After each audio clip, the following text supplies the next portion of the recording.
realmente valoro tanto estos momentos en los que nosotros podemos llegar ante Dios y podemos decirle cosas tan importantes como esto que le decimos. Valoramos más estar a los pies de Jesús que estar en cualquier otra circunstancia, en otra situación de privilegio. Pero estas son cosas que el Señor hace con un grupo particular de personas a los que Jesús llamó mi iglesia.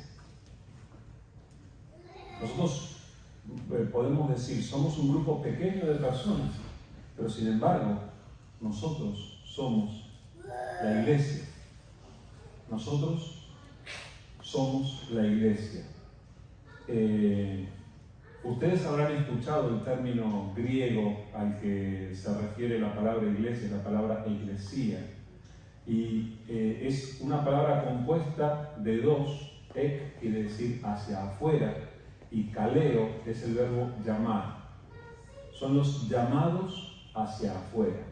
Los que formamos parte de la iglesia hemos sido llamados, hemos escuchado la voz de Jesús llamándonos a salir del mundo, a salir de lo habitual, a salir de aquello en lo que están todos a nuestro alrededor. Hemos llamados a salir para ponernos aparte, para estar con Él, para estar como cantábamos a los pies del Señor. Y justamente hoy yo quisiera hablar con ustedes un poco acerca de la iglesia. Así que hoy viniste a la iglesia. Yo creo, a mí me gusta pensar que el Señor nos trae para que estemos juntos aquí. Entonces el Señor hoy te trajo a la iglesia.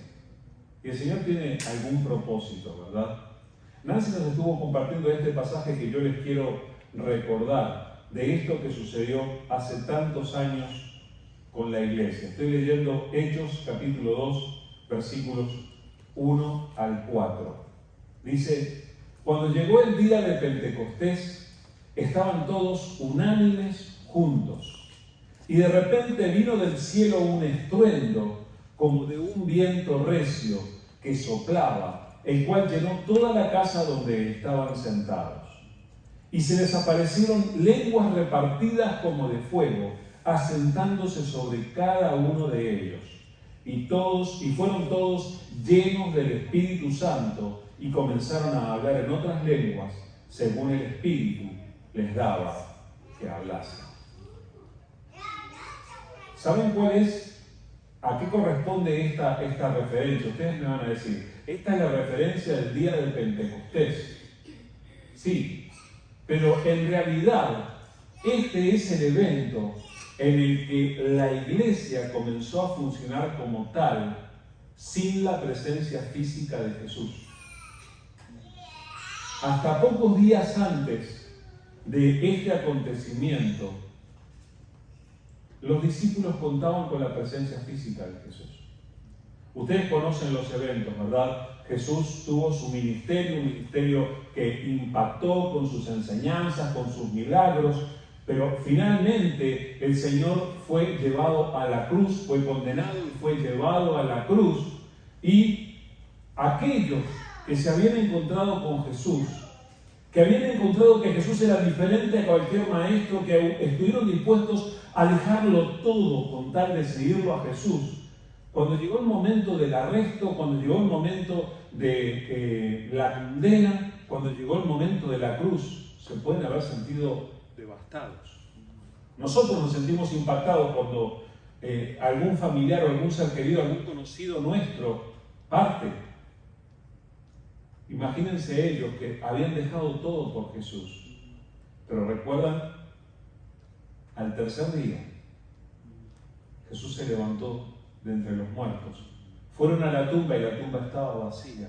Y Jesús se presentó vivo ante sus discípulos y se manifestó ante ellos, se dejó ver, se dejó tocar, comió con ellos, compartió con ellos, estuvo con ellos. Durante 40 días estuvo entrando y saliendo entre ellos. En determinado momento, luego de darles indicaciones, le dijo: se quedan en Jerusalén, no se vayan de aquí. Esperen, porque van a recibir el poder de Dios de parte del Espíritu Santo. Y entonces dice que mientras ellos le miraban, Él fue ascendido hasta que las nubes le cubrieron, le ocultaron y ya no le vieron. Y se les hizo la promesa de que Jesús iba a regresar, así como le habían visto ir. 10 días después de ese acontecimiento, 10 días después de la ascensión, ocurrió esto. Ellos estaban reunidos en un lugar. Eran más que los que estamos aquí en este momento nosotros.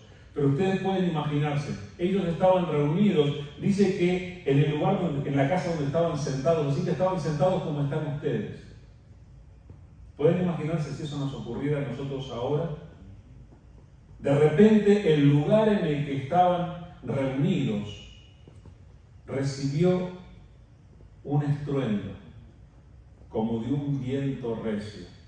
Nosotros aquí lo recibimos y decimos huracán, evacuación, corramos. Pero ellos estaban experimentando algo diferente, algo que venía de Dios. Pero ustedes imagínense, estamos todos reunidos acá, todos calmos. Dice allí que estaban unánimes juntos, o sea, nosotros estamos bien aquí, estamos reunidos, somos discípulos de Jesús. Bueno, ustedes imagínense, el Señor hace en este momento lo que hizo en aquel momento. Escucharíamos el estruendo, no sé cómo sonaría. Pero el estruendo llenó todo el lugar donde ellos estaban y dice que se les aparecieron lenguas como de fuego. Ni siquiera hay una palabra para describirlo, es una comparación. Es como que algo brilló encima de ellos, lenguas como de fuego, se les aparecieron asentándose sobre cada uno de ellos y fueron llenos del Espíritu Santo. Y Teresa empezó a hablar en chino. Y Daniela empezó a hablar en portugués. En hindú. Ya elegiste idioma tú. Bueno, la cosa es que cada uno empezó a hablar en otras lenguas conforme el Espíritu les daba que hablase. Eso experimentó aquella iglesia. Y nosotros sabemos que en realidad era un número mayor a los que estamos aquí, pero la referencia que tenemos es en Hechos 1:15. Dice, en aquellos días Pedro se levantó en medio de los hermanos, dice, y los reunidos eran como 120 en número, más o menos 120 personas. Escuchen, cuando Jesús ejerció su ministerio, Él impactó a muchas personas, y no solamente en la ciudad de Jerusalén, sino en Galilea y en diferentes lugares.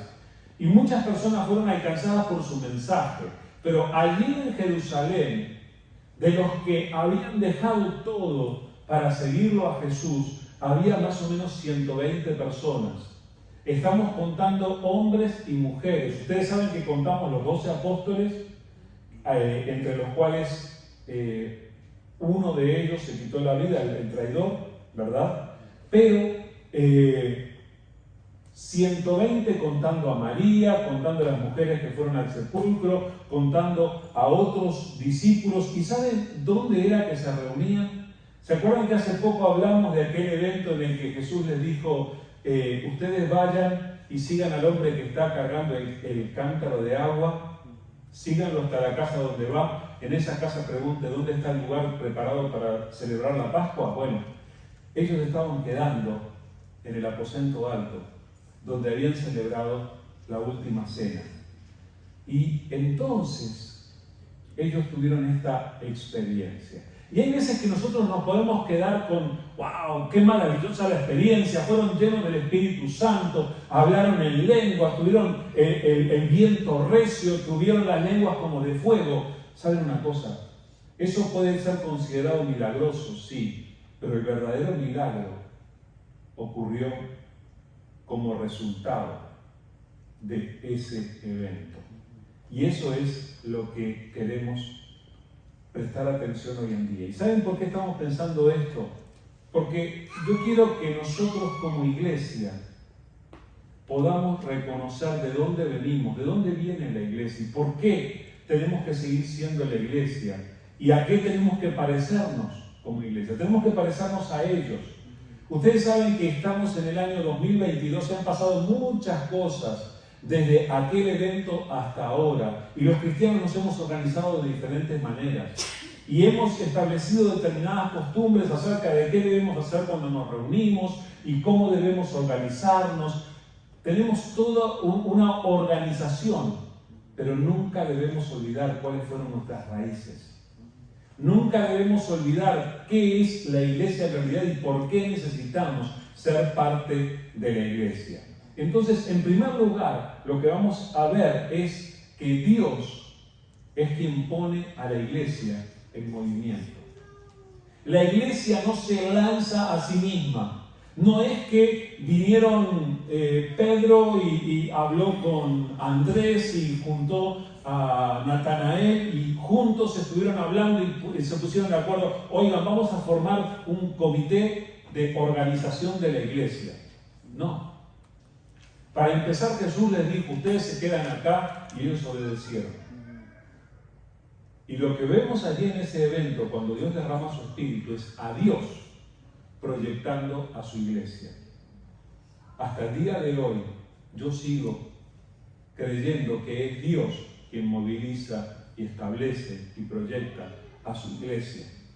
Y que el plan de Dios pasa por su iglesia y por eso nosotros tenemos que ser parte de ese plan de Dios. Ustedes saben que con todo aquel estruendo que hubo, la gente alrededor en la ciudad se reunió para ver qué pasaba. Como estaban muchos visitando la ciudad por causa de la fiesta de las cosechas, ese es el significado de Pentecostés. El Pentecostés hace referencia a los 50 días después de la Pascua.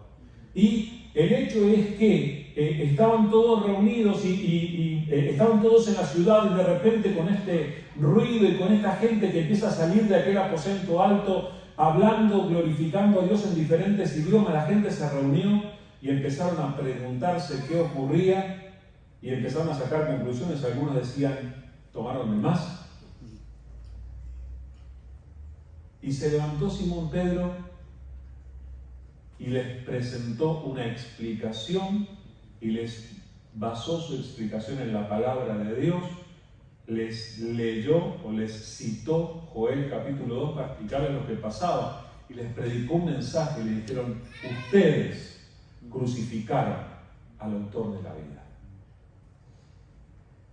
Y les presentó un mensaje en el que les habló de la muerte de Jesús, de lo injusto que había sido aquello, pero también les habló de la resurrección de la cual ellos eran testigos y les presentó un mensaje que terminó diciendo, arrepiéntanse y crean en el Señor para que el Señor haga una obra en ustedes. Predicó un tremendo mensaje y un cierto número de personas creyeron en el Señor. Lo que les leo está en Hechos 2, 41 y 42. Dice, así que los que recibieron su palabra fueron bautizados y se añadieron aquel día como 3.000 personas y perseveraban en la doctrina de los apóstoles, en la comunión unos con otros, en el partimiento del pan y las oraciones. Así que están los 120 discípulos, yo me imagino, estaban todos emocionados con esa obra del Espíritu Santo en ellos, pero se levanta Pedro, predica este mensaje y algo pasa en la gente que escucha. Dice al principio de este pasaje, dice, los que recibieron su palabra, los que recibieron su palabra. Y esta es la primera realidad. Algunos de los que escucharon recibieron la palabra. En aquel lugar, en Jerusalén, en aquel momento, había mucho más que 3.000 personas. Y pasa como en todas partes. Cuando uno escucha un mensaje, algunos creen y aceptan y otros rechazan. Los que hablamos en público estamos acostumbrados a esto. En aquel momento, Simón Pedro presentó un mensaje y no todos los que escucharon el mensaje creyeron. Pero de entre los que escucharon el mensaje, aproximadamente 3.000 personas creyeron en el mensaje. Cuando tú escuchaste hablar del Señor, otras personas escucharon. No todos creyeron, pero tú creíste. Entonces, tú estás entre ese grupo de los que recibieron la palabra. Recibir la palabra no es solamente escucharla, sino es escucharla y ya estar dispuestos a hacerla, a hacer algo al respecto. En segundo lugar, los que recibieron la palabra, nos dice este texto, que fueron bautizados. O sea, los discípulos aplicaron simplemente lo que habían escuchado y aprendido de Jesús. Ellos venían del ministerio de Juan el Bautista y del propio Jesús, que cuando las personas creían, se arrepentían de sus pecados y creían para salvación, entonces eran bautizados. Y el Señor enseñó esto en la propia Gran Comisión. Ustedes se acuerdan, hace pocos días ellos habían escuchado a Jesús decir: vayan y hagan discípulos a todas las naciones, bautizándoles en el nombre del Padre, del Hijo y del Espíritu Santo. Hacía poco que lo habían escuchado, cuando ellos estuvieron frente a esta multitud y 3.000 personas creyeron. Ellos pasaron el resto de aquella tarde bautizando personas. 3.000 bautismos. Los que recibieron la palabra fueron bautizados. La persona que se bautiza lo que hace es identificarse con Jesús y exponer públicamente el hecho para todo el que quiera verlo, de que creyeron en Jesús y que se comprometieron con Él. Y eso no es algo pasajero, sino que es algo desde aquel momento en adelante. Así que los que recibieron la palabra fueron bautizados. Ahora, es interesante cómo lo dice en este pasaje.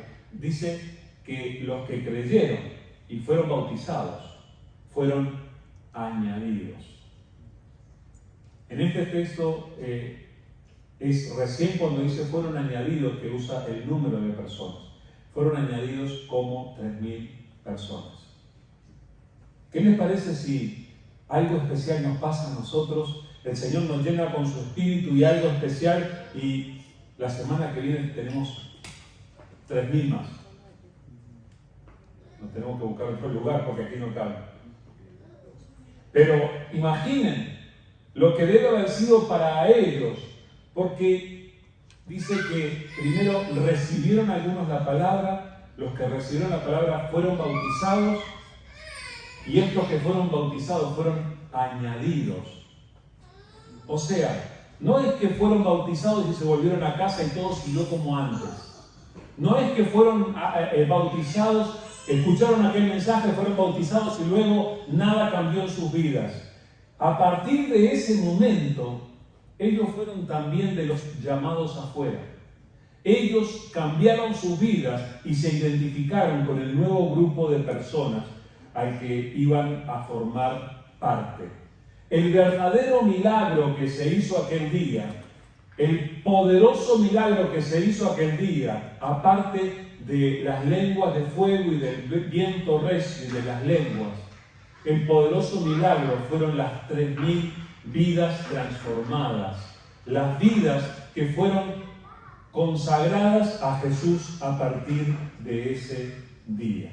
Entonces, todo esto en cuanto a cómo el Señor proyecta o lanza a su iglesia. Pero a partir de ese momento se produce una obra de Dios en la iglesia. Entonces, lo que vamos a ver ahora es la obra de Dios en su iglesia. Y quiero tratar de pensar bastante rápidamente con ustedes qué fue lo que pasó con aquellas personas y que tiene que pasar con nosotros. Dice que aquellos cristianos perseveraban. Y lo primero que dice es que perseveraban en la doctrina de los apóstoles. Pero hay ciertas cosas en las que ellos perseveraron, que son varias. Pero vamos a pensar en esto. Primero, estos 120 más los 3.000 nuevos, ellos se dedicaron a escuchar y aprender de la doctrina de los apóstoles. La palabra doctrina en este texto es la palabra griega didaqué. Y tradicionalmente los que estudiamos la Biblia conocemos que la didaqué era la forma en que tomaban nota algunos de lo que enseñaban los apóstoles. Y dicen que originalmente esto fue lo que dio lugar al primero de los evangelios que fue escrito, que fue el Evangelio de Marcos. O sea, así como hay algunos que están escuchando el mensaje y toman nota de algo, toman nota de los textos, en aquel tiempo también hubieron personas que se tomaron muy en serio la enseñanza. Y por eso hasta el día de hoy ha llegado a nosotros el relato de los milagros de Jesús, de las enseñanzas de Jesús, de las parábolas de Jesús, porque alguien tomó nota de lo que se enseñaba. Aquellos primeros cristianos, lo primero que hicieron fue perseverar en la doctrina de los apóstoles. ¿Qué quiere decir esto? Que se compartían las historias, que alguien venía y decía, ¿saben lo que enseñó Jesús? Alguien venía y contaba, ¿saben que una vez Jesús habló de un fariseo que fue a orar y había un recaudador de impuestos que también fueron a orar y contaban la historia? Simplemente lo repetían. Eso es lo que estamos haciendo nosotros ahora. Estamos haciendo lo mismo. Aquellos cristianos hacían esto que estamos haciendo nosotros. Alguien les contaba y ellos recibían la palabra en lo que ellos llamaban la doctrina de los apóstoles. Pero luego también perseveraban en la comunión unos con otros. Y disculpen que les estoy lanzando palabras griegas a diestra y siniestra, pero la palabra comunión es conocida también, es la palabra koinonía. Koinonía se refiere a una forma de relación especial que solamente se da entre los hijos de Dios. Los que venimos a la iglesia no solamente estamos aquí para escuchar e irnos, sino que establecemos entre nosotros un tipo de relación especial. Esta relación a la que la palabra del Señor le llama koinonía. Aquellos perseveraban en la koinonía. Los 3000 y los 120 empezaron a conocerse, empezaron a tratarse, empezaron a cultivar este tipo de relación con los hermanos de la iglesia. Por eso te quiero decir que esto es tremendamente importante. Ser parte de la iglesia, ser añadido al pueblo de Dios, implica relacionarte con las personas. ¿Saben? Cuando nos relacionamos hay veces que chocamos, hay veces que no estamos de acuerdo, hay veces que podemos tener fricciones, es normal. Pero necesitamos establecer una relación con nuestros hermanos y necesitamos crecer en ella. ¿En qué más perseveraban aquellos cristianos? Dice que perseveraban en el partimiento del pan.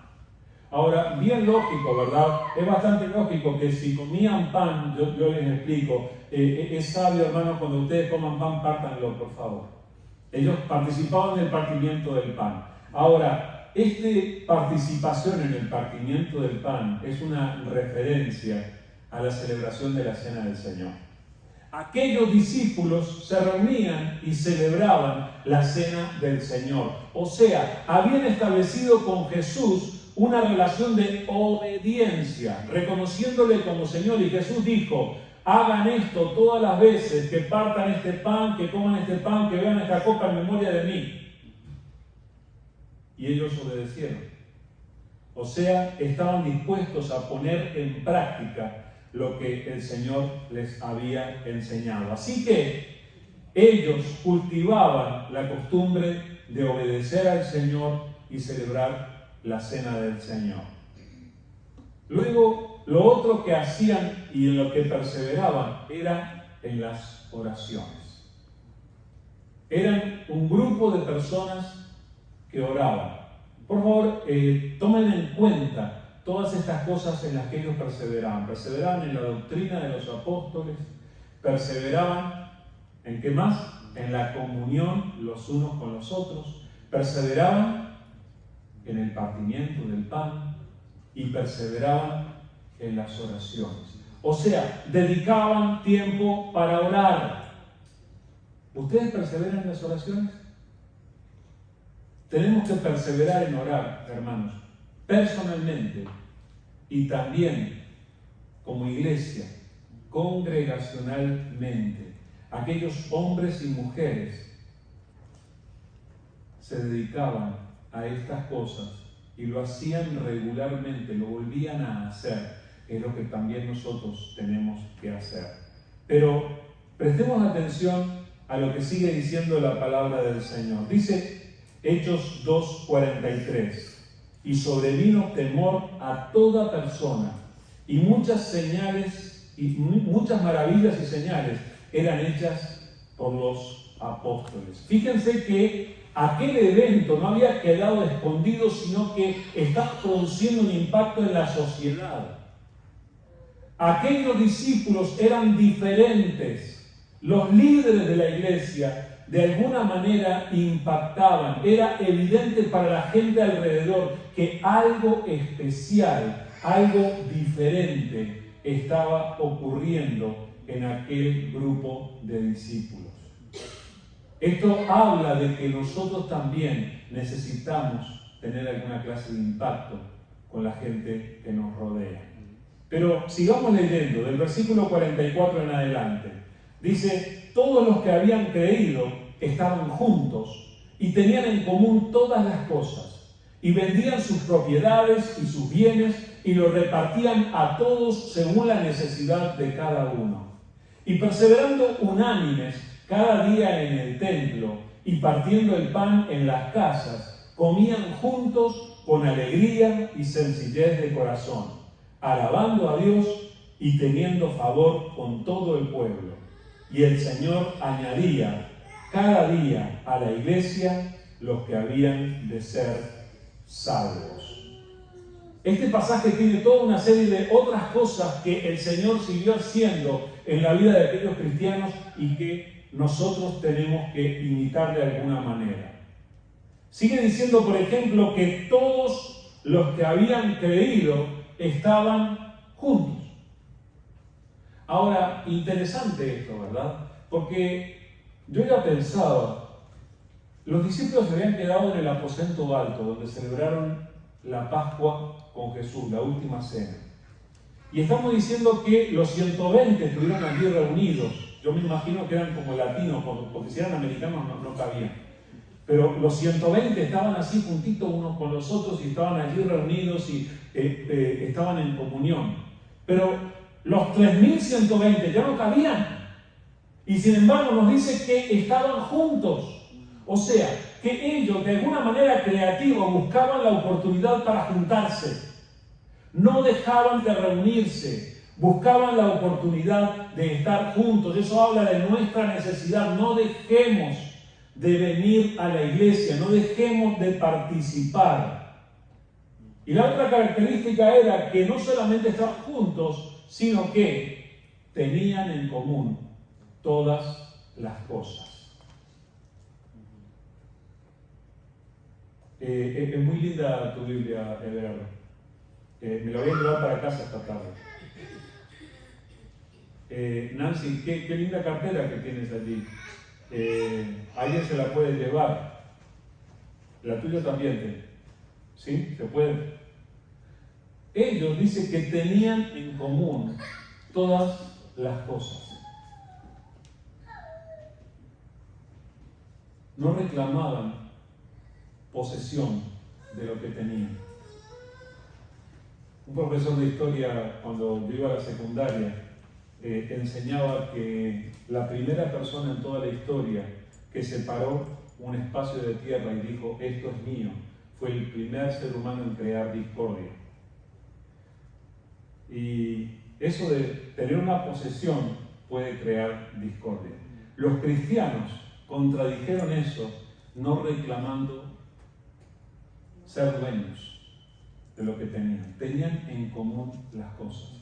Esto que tengo no es mío. Si alguien lo necesita, está a disposición. Eso es lo que ellos decían y es algo que tenemos que imitar. Pero no se limitaban a eso. Lo siguiente dice que vendían sus propiedades y sus bienes y lo repartían a todos según la necesidad de cada uno. O sea, si alguien tenía algo más y veía que alguien tenía necesidad, vendía lo que tenía para poder ayudar al otro.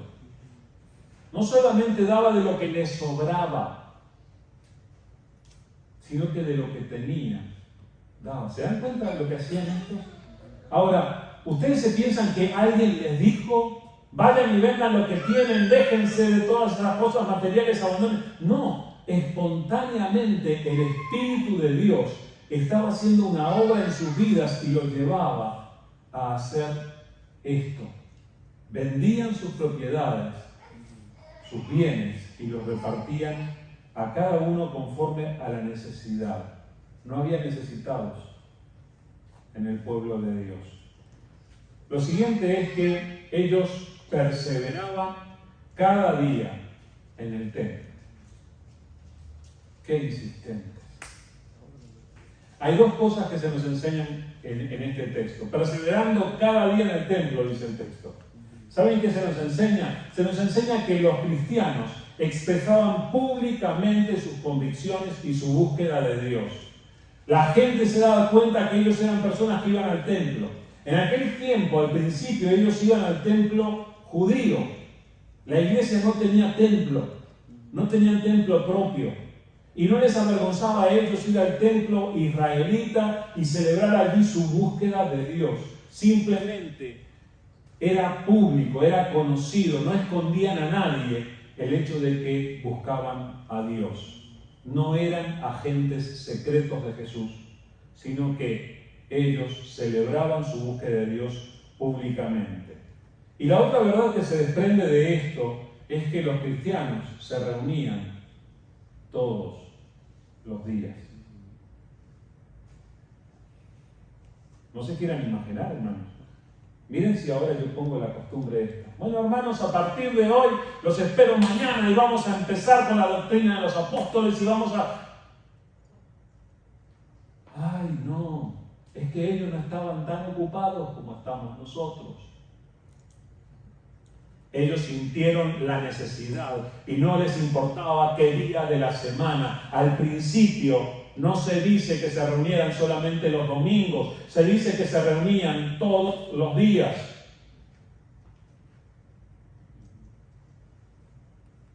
Qué desafío, ¿verdad? Bueno, pero continúan las características de la obra que Dios estaba haciendo entre ellos. Dice que ellos partían el pan en las casas. Hablamos ya de que ellos, entre las cosas que perseveraban en el partimiento del pan. Pero ahora nos dice dónde lo hacían. Porque claro, no cabían los 3.120 en un mismo lugar. Entonces, en las casas, en grupos pequeños, ellos seguían celebrando. Y ellos seguían celebrando su obediencia al Señor. Y está bueno esto de la costumbre de que los cristianos también tengamos grupos pequeños y que también aprendamos a hospedarnos unos a otros y que aprendamos a cultivar costumbres cristianas como orar, como leer la palabra, como apoyarnos unos a otros en las casas, hospedarnos. Ellos partían el pan en las casas y no solamente celebraban la cena del Señor, sigue diciendo que comían juntos con alegría y sencillez de corazón. Había dos tipos de comida que hacían habitualmente los cristianos. Uno era la cena del Señor y el otro es el que llamaban el agape, que hacían una celebración como a veces nosotros nos juntamos, que nos quedamos y comemos todos juntos aquí. Ellos hacían eso y dice que comían juntos y eso les producía alegría. Ustedes saben, no tienen idea, hermanos, cuánto nos sana juntarnos y compartir alegremente como cristianos. Y no hay que hacerlo con grandeza, ellos lo hacían, dice, con sencillez de corazón. ¿Y qué más formaba parte de su comunión? Dice que alabando a Dios. No dejaban de alabar a Dios. Así como nosotros cuando cantamos, ustedes saben que dice en el pasaje alabando a Dios y no dice si ellos cantaban o si no cantaban, si sus alabanzas tenían que ver con la lectura de algún salmo o de algún pasaje, no dice si era parte de sus ofrendas. El hecho es que ellos alababan a Dios. No dejemos de alabar a Dios. Y lo otro que dice de ellos es que tenían relación con otras personas también. Tenían favor con todo el pueblo. Se identificaban unos con otros, pero no se aislaban de los demás, sino que ellos hacían cosas buenas en favor de otras personas. Ayudaban a los demás. Y todas estas cosas son cosas que ellos terminan experimentando y haciendo. Y en todo el pasaje se nos dice una sola que es la que hace el Señor por su cuenta. Al terminar dice, el Señor añadía cada día a la iglesia a los que habían de ser salvos. 3.120 fue solo el comienzo. Al día siguiente ya fueron más. ¿Se dieron cuenta? Porque añadía cada día. Y es interesante que no dice, los apóstoles los ganaban. No dice, los maestros que enseñaban estudio bíblico, ellos ganaban para Cristo. No, dice, el Señor añadía. Pero entre aquellos que el Señor añadía, estaban aquellos a quienes los discípulos conocían. Aquellos a quienes el Señor ponía en el camino de los discípulos. O sea, estamos hablando de que ellos daban testimonio de que conocían a Jesús y que a partir de entonces empezaron a compartir de Él y otros llegaban a conocerlo. Entonces, para terminar, hermanos, quiero que recordemos estas verdades y por favor que se nos queden grabadas en el corazón. Necesitamos volver a reunirnos porque nos hacemos falta. Somos herederos de la tradición cristiana de aquellos que no pudieron evitar estar juntos. Entonces, estemos juntos, nos necesitamos. En segundo lugar, tenemos que trascender los límites, tenemos que ir más allá de los límites del templo y de las instalaciones de la iglesia.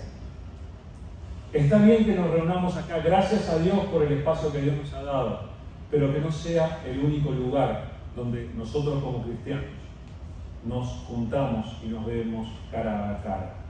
Luego, debemos ser más sensibles y conscientes ante las necesidades de nuestra familia espiritual.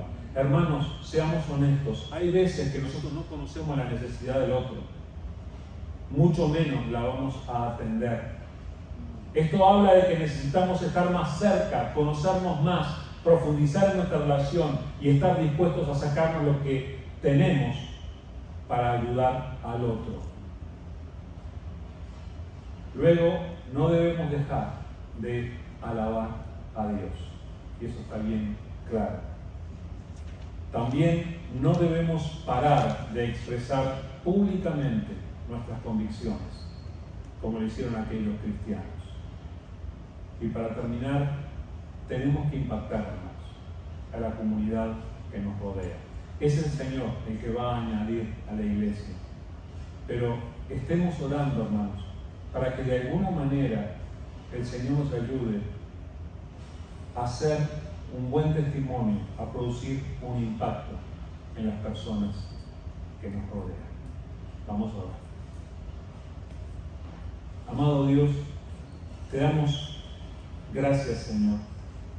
Señor, aquellos fueron hombres y mujeres que creyeron en ti y que a partir del hecho de que creyeron en ti, estuvieron dispuestos a obedecerte, dispusieron sus corazones a aprender más y más de ti cada día y estuvieron dispuestos a dar testimonio de ti frente a otros.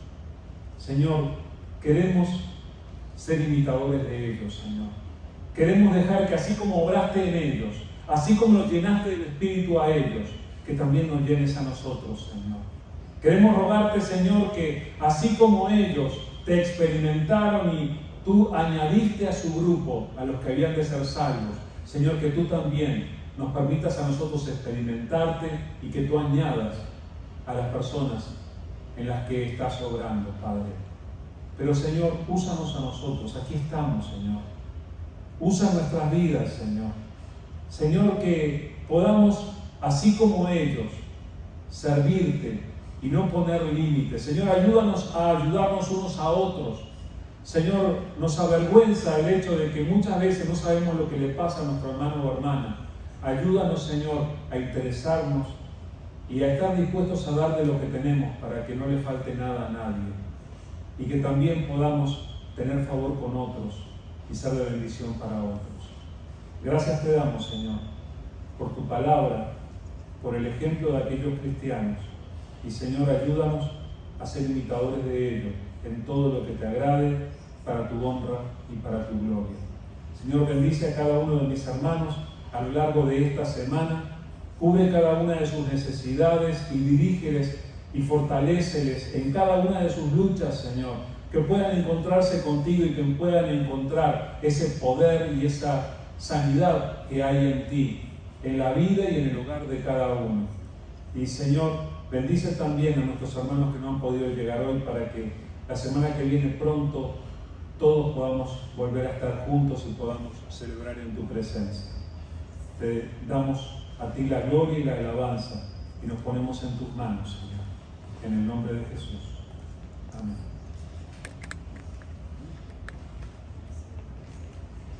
Muy bien, muchas gracias, hermanos, por compartir este tiempo. Estemos listos para compartir con cada persona que el Señor nos ponga en el camino. Quiero anunciarles que este miércoles lo vamos a tomar como un descanso. La única semana hasta ahora que no tenemos actividad es este miércoles, pero la semana siguiente ya empezamos con nuestros estudios en nuestro saloncito allá abajo, así que estemos listos porque empezamos una nueva serie basada en Primera de Pedro. La de los miércoles va a ser en Lucas, pero ya les voy a hablar de eso un poquito más adelante. En Primera de Pedro empezamos el domingo próximo en el estudio bíblico. El estudio bíblico a las 9 de la mañana, el servicio a las 10:15, como siempre. Que el Señor les bendiga, que tengan una muy buena semana.